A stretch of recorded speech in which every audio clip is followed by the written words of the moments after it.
Every human being reacts to electromagnetic energy being made by human beings. I showed that clearly by showing that the brain waves in individuals when they're exposed changes. If the brain waves change, that means that the body knew that the energy was there. My guest today is Andrew Marino. He's a scientist trained in biophysics and law, whose work focuses on how electromagnetic fields interact with living systems and how science responds when those interactions challenge prevailing assumptions.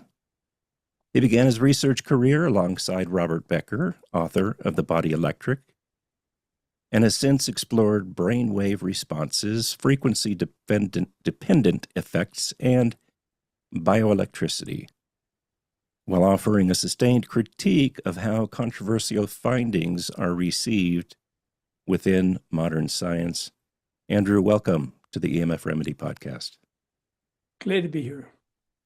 So, were you Robert Becker's first non-MD research associate? I was his first PhD non-medical associate. And did he tell you what skills he was hoping that you would bring to the team that he didn't already have?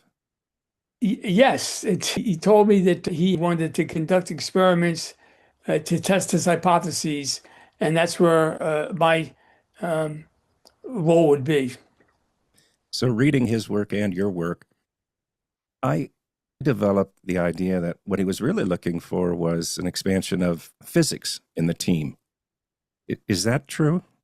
He came to the table with the attitude that biochemistry was fine insofar as it went, but quite insufficient to explain the things that he sought to understand: healing, growth, regeneration of tissues, the effects of environmental factors. We were all beyond reductionistic experiments, which were the kinds of experiments that biochemists conducted. Now, there was only one alternative to biochemistry, that was physics. So, in your work with Dr. Becker, did you come to see the body as having an intrinsic electrical system that plays a regulatory role? I came to see the body as having an electromagnetic basis as well as a biochemical basis. And I saw that Becker's idea, which was that it was foolish to concentrate solely on biochemistry, that idea made sense to me. And as soon as he offered me the job, I interviewed one day in April of '64, and after he talked about his ideas, said, "Would you like the job?"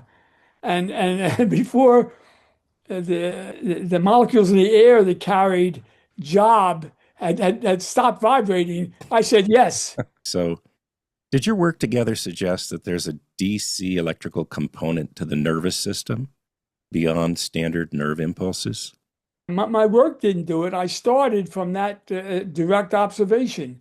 Becker had determined that there were electromagnetic signals that could be measured all over the surface of any living organism.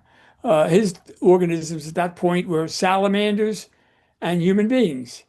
And he made measurements and found these signals. He called them DC. Technically, they were not battery type DC. They were low frequency electromagnetic signals. We'll call them DC because that was how he phrased his independent parameter that he was measuring in experiments. That was his term, and it was as good as any other term. And the question that I was asked to address was what was the origin of these signals, and what was the meaning of those signals? What was their purpose? And the experiments I designed went in that direction. So, can you share what you learned in those two regards? What's the origin of the signals, if you will, or voltage gradients, or however that is, and then the meaning. Origins of a signal are unknown. What is known is that they exist. There's a lot of theories we could talk about and speculate about ideas of the particular origin. But other than to say they are somehow connected with the nervous system, the specific origin is unknown. And it's unknown because it's basically unstudied. And like everything else that's basically unstudied in this field, is because there's no funding for it. And the reason Right. that there's no funding for it is because it's not a biochemical phenomenon.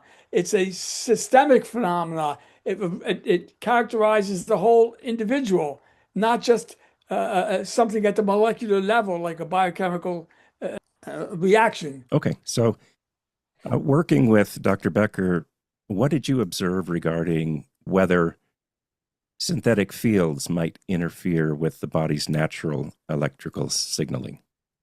I did not observe that. I came to the table with that as a well-constructed hypothesis. Becker had already published articles in journals pointing out that there was such a thing as an electromagnetic control system in the body, and there was such a thing as animals being able to detect electromagnetic signals in nature. Therefore, it was reasonable to consider that number one, humans had an electromagnetic control system and that environmental factors could affect that system. He wasn't thinking about anthropogenic signals. He was thinking about natural signals. And in fact, the ones he concentrated on in 1964, 1965 were changes in the Earth's geomagnetic field. They could be coupled in and affect the body. This was the first potential explanation for the possibility that the Earth's magnetic field affected human behavior. He was presenting a mechanism within the body by which it could happen. That's how it all started. He mentioned in his book, I believe, working with, was it the Office of Naval Research or was it the Navy with regard to extreme low frequency communications with submarines? Is that right? He got involved in that in 1973. Okay. And did he find abnormalities in blood test results with regard to cortisol and some other factors? Yeah, I remember very well. We didn't get there until after he became involved with the Navy research, and he assigned me the task of designing experiments to test that hypothesis. So now we're in 1973. We're 15 years after he started. I think what I understood from reading that was that there were some obvious physiological effects to being exposed to ELF, synthetic ELF. Is that a fair statement? He had already achieved national fame by 1973, and at the first international conference in this area, which took place in New York City in September of 73, he gave the foundational lecture about the role of electromagnetic energy in affecting biomedical and biological processes. And after the standing ovation died down, he was approached by a Navy captain who informed him about the Navy's interest in building an antenna that would emit electromagnetic energy into the environment. And that in order to make sure that it was safe, the Navy had conducted some experiments involving the impact of electromagnetic energy on living systems. Is it going to affect the population? Because the antenna the Navy wanted to build would cover 33% of Wisconsin. It was going to be a big, big antenna. That's why they had to do serious experimentation. And Becker was invited to come to Washington in December of 73 and join a committee to evaluate the results of studies the Navy had supported and give their opinion.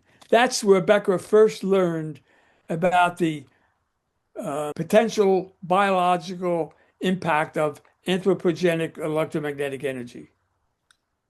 And then I also recall some work in trying to help stop a transmission line that was planned to be installed in New York.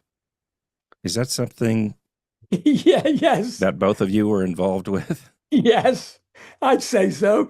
When he came back, when he came back from this meeting I just described, he was shocked because the Navy found study after study after study that myriad biological systems were affected by being exposed to simulated electromagnetic energy, the kind that would be produced by the Navy's projected antenna.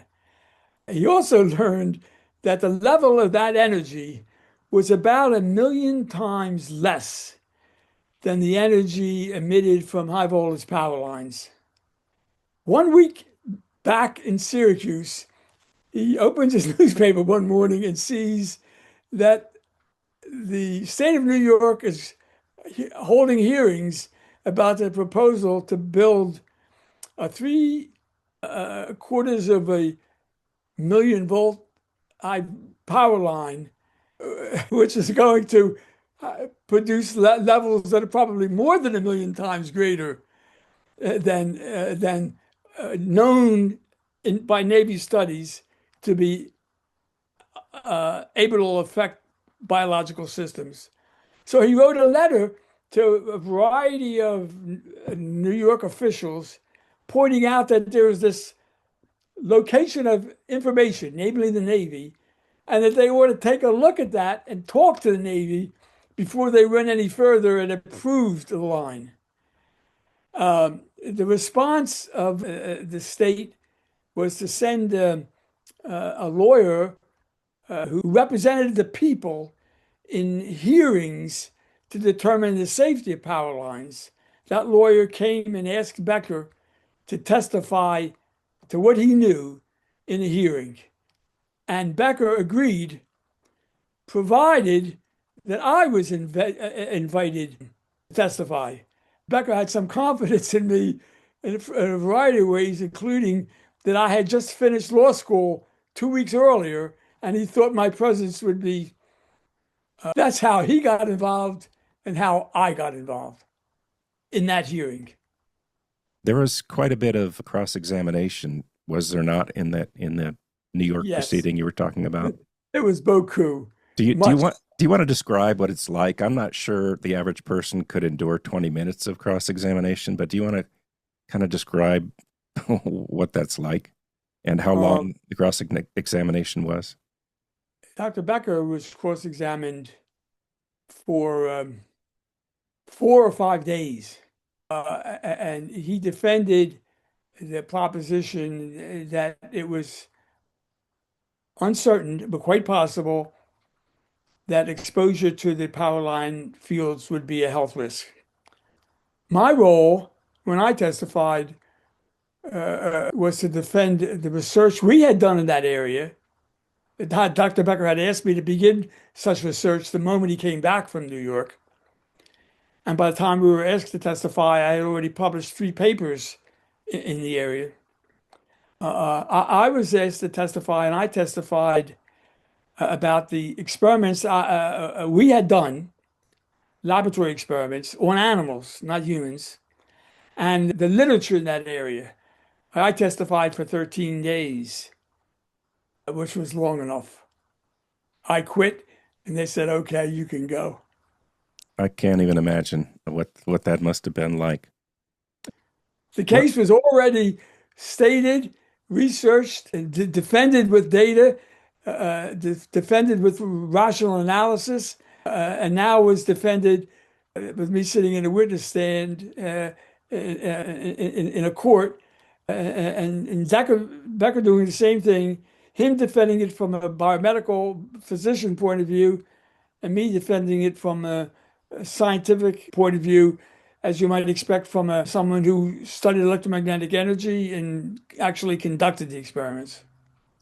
Yeah, I just might make an editorial comment that such aggressive duration of being under, cross-examination and whatnot for what you're presenting might be viewed as a form of discouraging others who may try to be very vocal and very helpful with regard to the spread of synthetic radiation within the Oh, environment.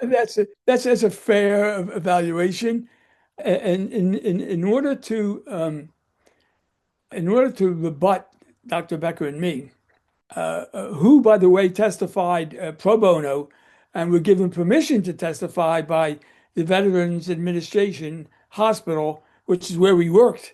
We were given permission to testify as a public service. And we were paid our salaries, but we were paid nothing for testifying. In order to rebut us, the industry had to go out and hire experts who made much money to attack and undercut us. So not only did I testify for 13 days, I spent an appreciable part of 2 years drafting cross-examination of the guys who were testifying against us. The lawyer who represented the people was quite unable to do that, and I was quite able to do it, so I did it. Not on the VA's time, but on my time over a 4-year period. And in the end, was that power line installed? In the end, that power line, a hearing involved two power lines, one being built by a commercial company and one being built by a company owned by the state. At the end, our testimony that there was a health risk was accepted. The state was allowed to build a power line with some steps to remediate the problem, the size of the right of way, and the requirement that further studies be funded. The power line proposed by the power company was denied. That was the result of that hearing. There's a modern term called deplatforming, which I think is not so modern. Would you care to talk about what happened? I understand the question. His popularity with ordinary people, with many scientists in many areas, shot up to the stars. It became incredible.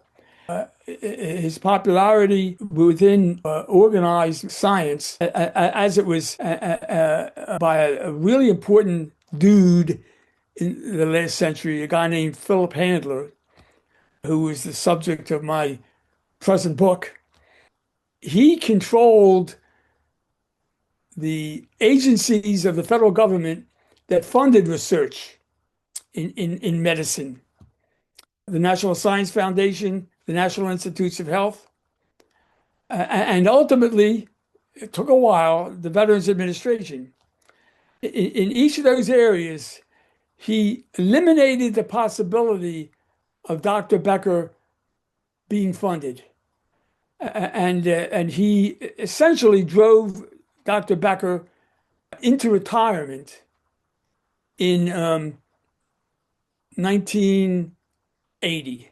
He succeeded in terminating all of Dr. Becker's grants. They came from the Veteran Administration and from the National Institutes of Health. He succeeded in terminating them, and Dr. Becker had no alternative but to retire at the age of 56. Prime of his life with regard to research. That's what I thought. That's what I believed, and that's what I still believe.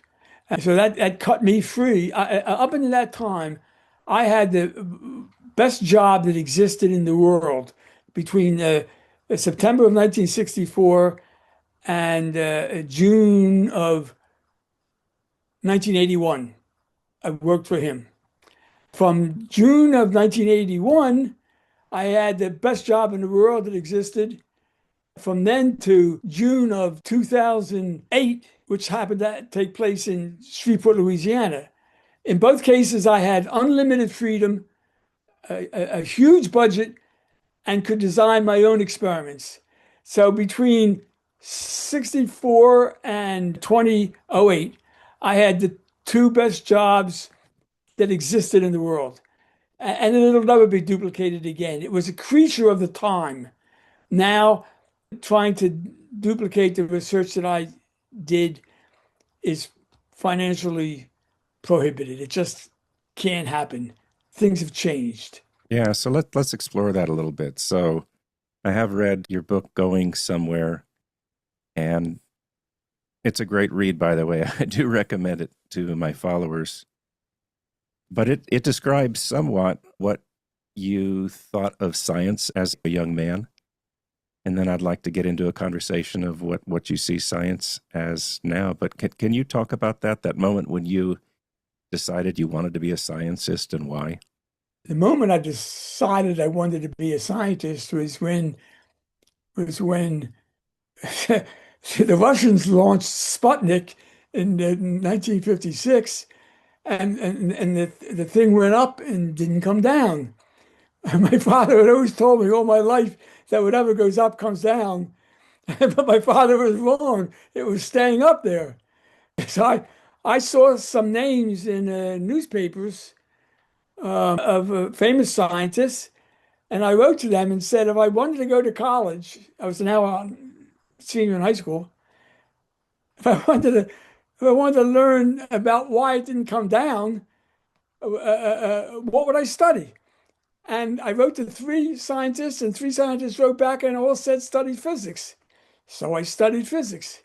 That's how it started. That's what lit my fire. That's how it got started.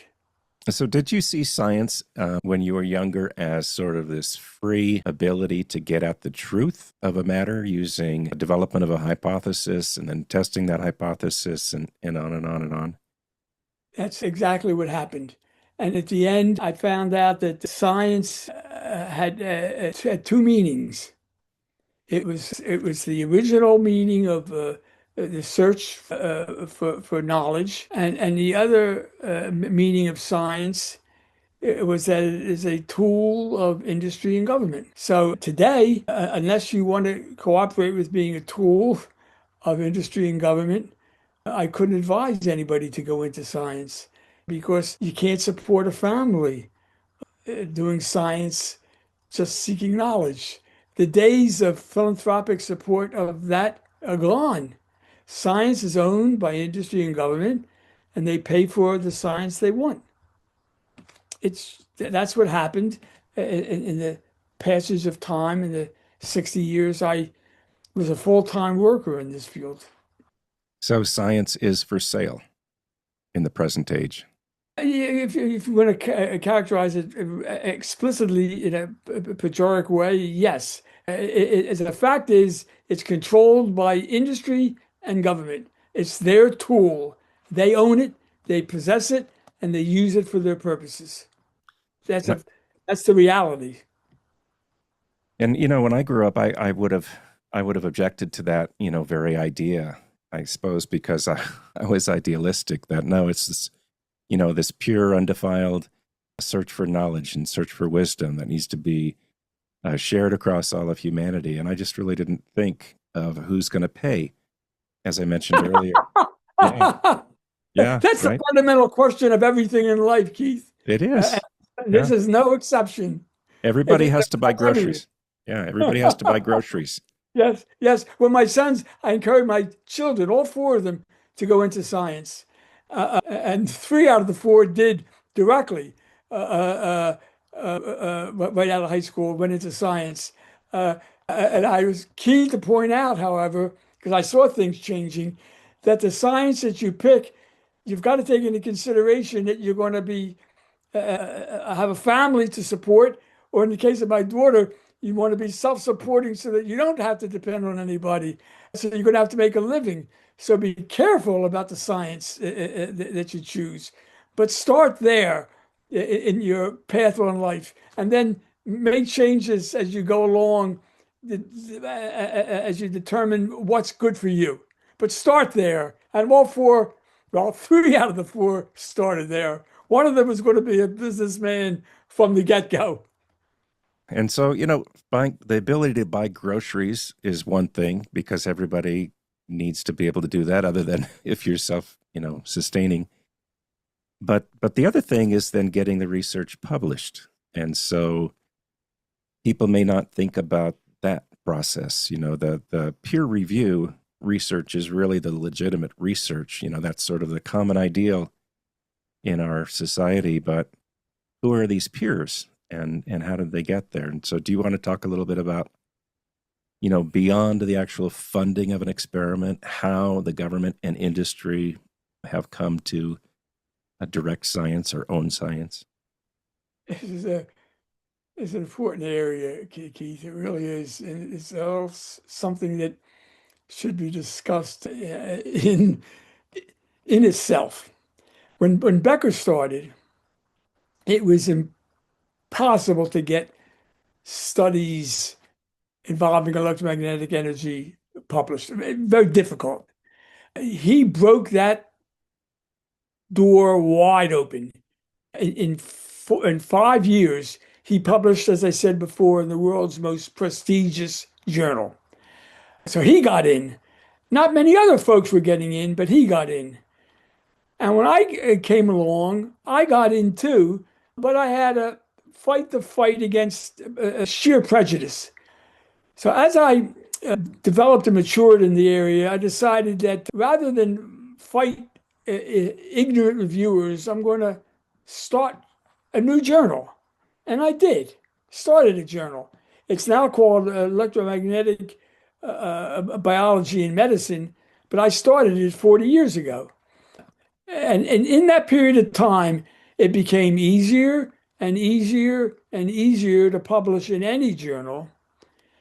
Then there was a proliferation of journals, and now any ass can publish in a journal. No matter what cockamamie, crazy research that you have, you use chat AI to put it into a scientific form, and there's a journal that will publish it, particularly if you pay their page charge. The world has changed in the last 60 years, and I just described the nature of that change in the area we're discussing. So it is easy to get published. It's just where. Today, it is easy. Didn't used to be. And where doesn't matter because it's going to be indexed in Index Medicus and it can be found. And so anybody who's interested can find it. There is the concept of a, quote, prestigious journal, by and large, is going out the window. You don't need it to, the reason I needed it was to get promoted to full professor. Well, now you can get promoted to full professor without being published in these, quote, prestige journals. It just has to be published. It can't be in a really rock crazy journal, but there's a whole plethora of journals that are sufficient to get you up to full professor today. Again, the world has changed. So if you can figure out a way to fund your own research or find one of the remaining 2 or 3 philanthropists, and I'm joking in that, but the little funding available from philanthropy and get it out there, then conduct your research, then you would be able to publish, just a question of where it might be published. Yes. So that's a great thing. But then you look at the huge amount of funding that's available from industry and from government, and whatever individuals who have a heart towards exploring pure science can uncover, the industry and government portion can fund 1,000 times or 100 times or whatever the number is more studies that come up with conclusions that might differ from what's being proposed. So is that a portion of this mechanism and how it works, is to bury the signal to noise, as it were, with regard to helpful findings in the area of synthetic field Bingo, physiology. Yeah. bingo. You hit exactly the way it is today. It's the syndrome I described a few minutes ago. I got on the witness stand and said X, and they went out and hired 5 or 6 people to say non-X, Right. and they just fabricate stuff. We can conduct cross-examination and undercut them, which I did routinely. But nevertheless, there's a record there that a judge could believe the bad guys and not believe the good guys and give the good guys a victory. That's what happened to me. I actually documented it.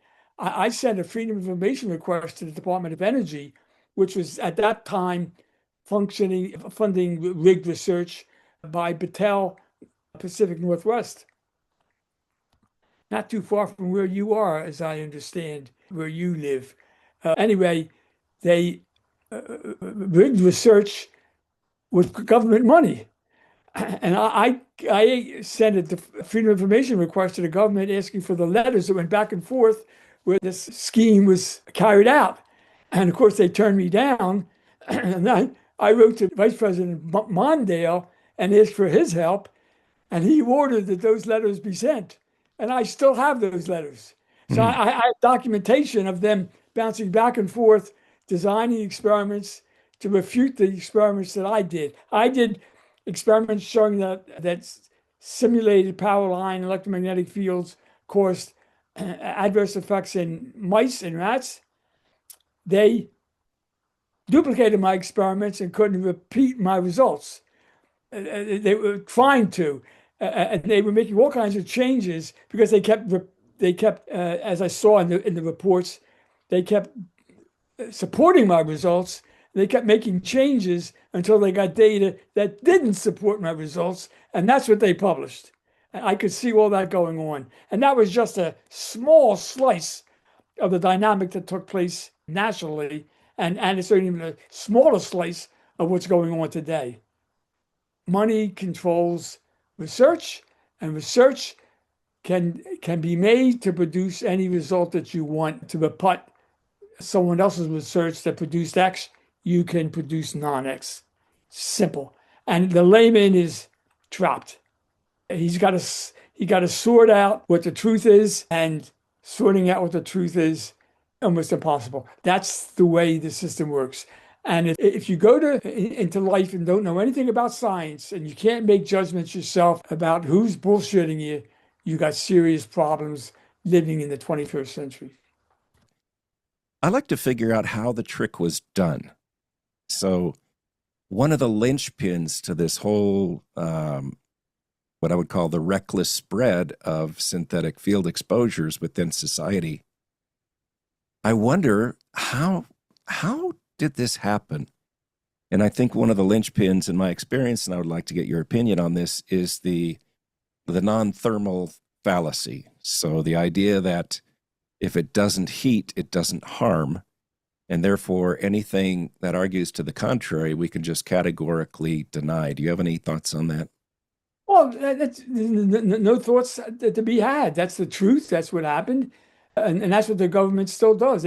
It says that cell phones, for example, are safe because they don't cook your brain. I published evidence showing that cell phone type energy actually has a temperature-related effect. It can change the temperature around neurons in the brain by about a hundredth of a degree. And that's sufficient for the brain to trigger an afferent electrical signal, a signal from the nerve where that occurred back to the brain saying that the energy is there. And now the body knows the energy is there. The body then goes into some sort of process to deal with that information. It either decides to ignore it or it makes changes A, B, and C. The point is, a thermal effect is part of the mechanism for detecting a certain frequency band of electromagnetic energy. The word thermal you used is in the sense of cooking. And that's the way it's used in safety levels today. It doesn't cook issue. They call that a thermal effect, but not all thermal effects cook. The one I described doesn't cook. The one that they're basing safety levels on is the cooking level, which is 10 milliwatts per square centimeter.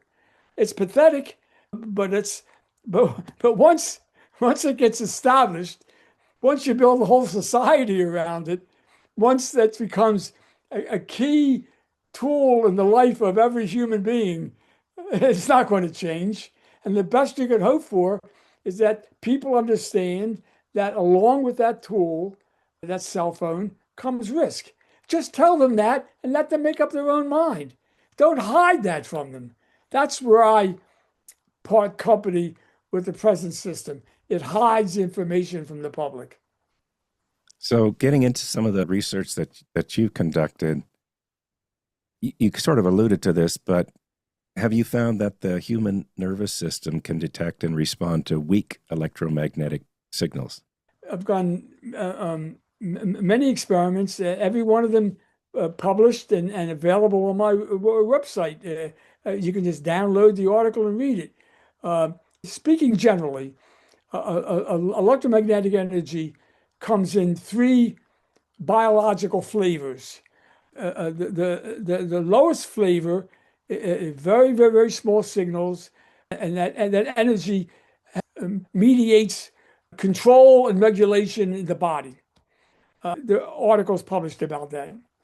At a slightly higher level, there's anthropogenic electromagnetic signals, the kinds that come from man-made devices like cell phones, electric blankets, high voltage power lines,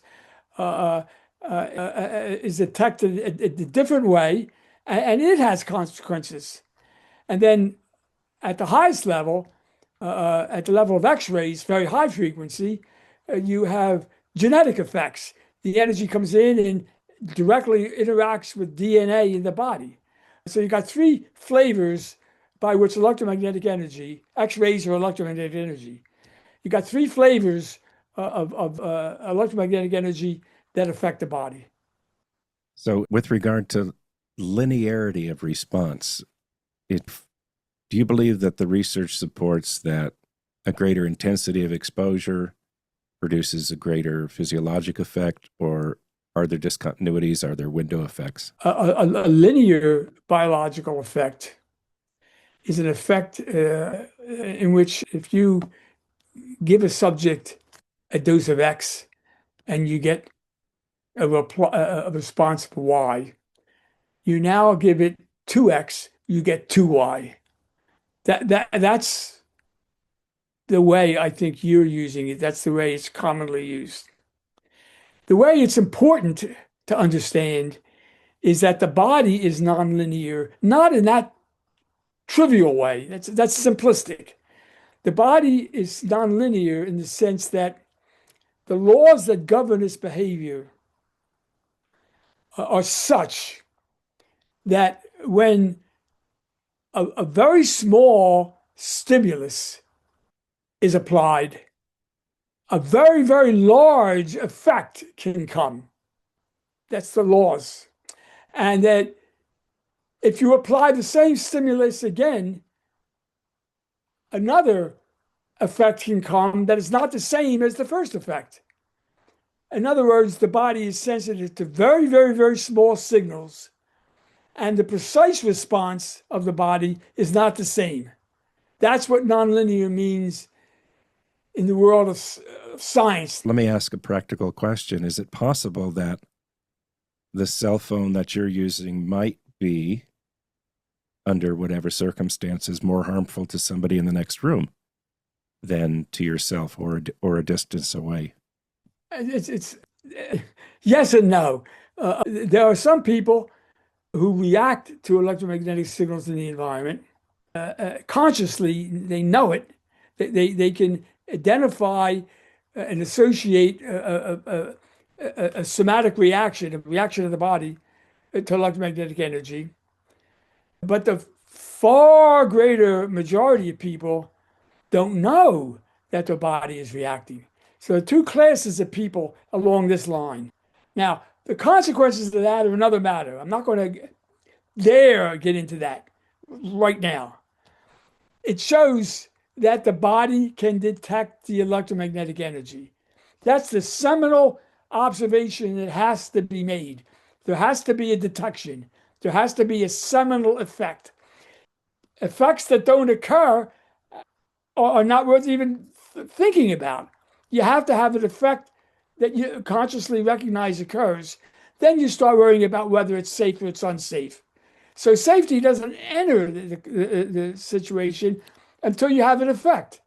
And I want to say that my experimentation, and that of other people too, not just me, shows that the body detects weak electromagnetic fields.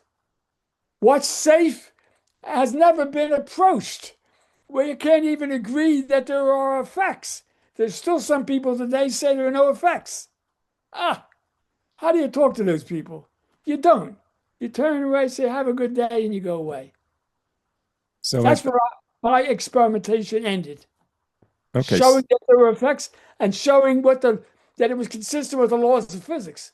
I was originally met with the claim that the laws of physics deny the possibility that such weak signals could have an effect. I showed that categorically they were wrong. I showed how it was consistent with the laws of effects, the laws of physics.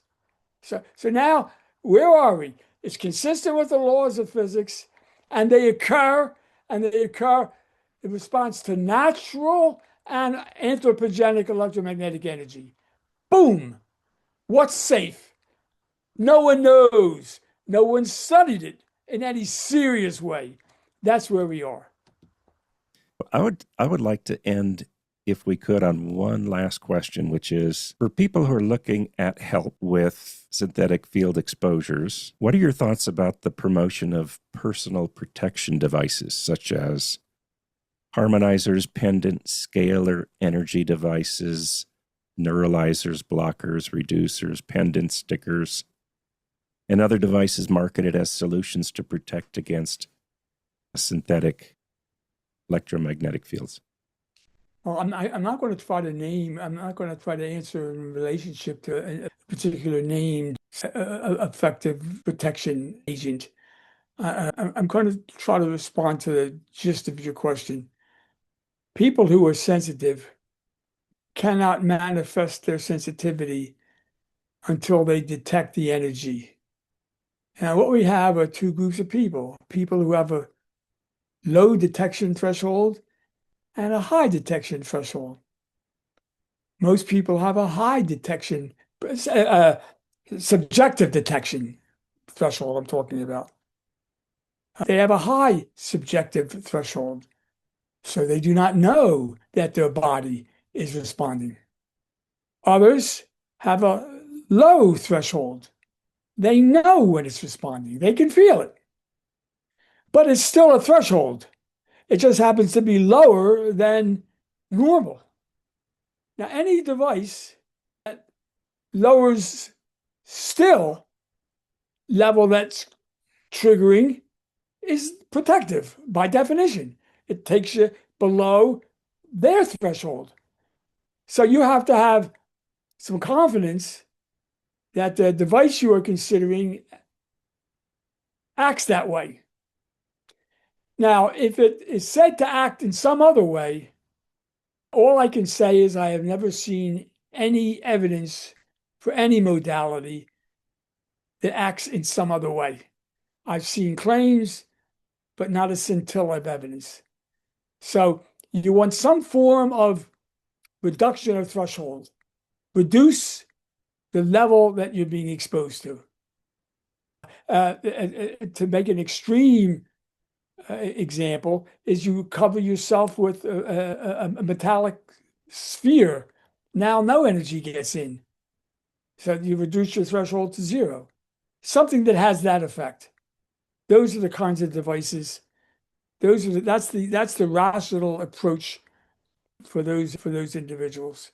That's the only approach they have available, or will have available in their lifetime, given the situation that exists now in society. Because there are a lot of people out there who are promoting things that may not have the effect of reducing the level as being helpful. And so it sounds like we're both in agreement that if people are looking for help in this area, it's from reducing the level, shielding, or getting rid of the source entirely, something along those lines. Those lines, exactly. Well, do you want to let people know how they can best get in touch with your work? Go to my website. Andrew, thank you so much for participating in this interview and sharing your wisdom with us.